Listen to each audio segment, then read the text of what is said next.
Okey, Assalamualaikum warahmatullahi wabarakatuh. So, apakah perbezaan antara ChatGPT biasa dengan custom GPT? So, ramai tanya pada saya, ChatGPT ni semua orang boleh guna. Dia ada satu learning machine yang kita boleh tanya, dia jawab. Kenapa saya memerlukan custom GPT? Okey, untuk ni saya akan jawab untuk anda lah. So, yang pertama, untuk ChatGPT biasa ni, jika anda nak gunakan secara efisien, anda perlu bayar.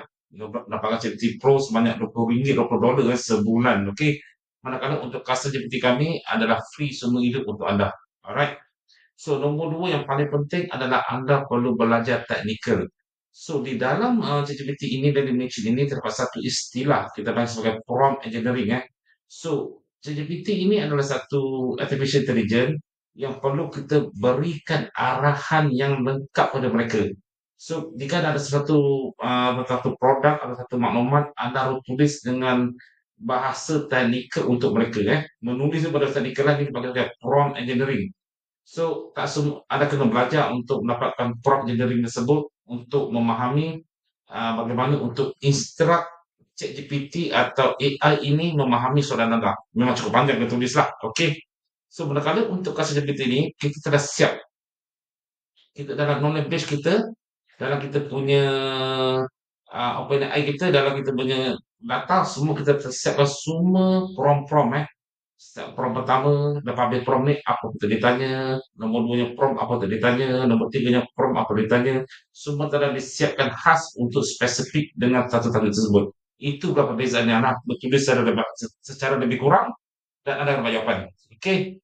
Dan yang seterusnya ChatGPT ini yang biasa hasilnya adalah hasil yang generik, yang umum dia akan menjawab soalan anda, betul. Tetapi dia akan ambil data daripada website-website semua dia masukkan, dia jawab soalan anda. Tetapi dengan custom GPT ini kita dah spesifikkan secara detail Jika untuk operating kita kita buat spesifik data hanya untuk operating, lain tak mau. Jika kita buat untuk hook, kita nak hook saja. So data untuk learning base itu semua tentang hook saja, tentang copywriting saja. So dia tak akan lari daripada rangkuman tersebut. So inilah kelebihan custom ChatGPT. Spesifik umum untuk bisnes yang kita buat di sini, yang kami berikan untuk anda. Copywriting, hook, bullet point dan juga untuk anda punya Q&A lengkap untuk anda semua dengan standard yang kita perlukan. Okey.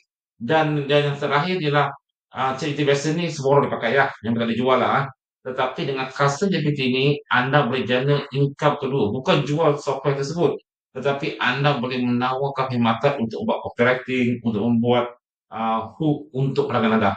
Itu yang biasa kita buat lah. So anda dapat menjana second income untuk anda.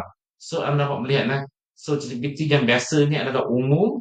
Kedua anda perlu boleh guna jika anda betul memahami tentang teknikal Tetapi kalau anda guna umum pun, tetapi anda tidak menggunakan ChatGPT Pro pun tidak boleh juga. Kedua dia tak boleh dijual lah.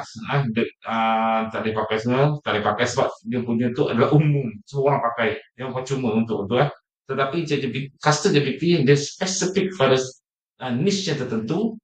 Kedua dia dah super AI lah saya panggil sini. Dan seterusnya dia optimum spesifik untuk sesuatu niche tertentu dan juga dia menjadi income anda. Itulah kelebihan kasus GPT berbanding dengan ChatGPT biasa. Saya harap anda faham apa yang saya berikan sini. Dan jika anda ingin lihat contoh, ada di bawah video ni berdurasi 9 minit. Jika anda betul berminat untuk memahami apa yang saya berikan, anda patut menonton video tersebut. Okey, Assalamualaikum.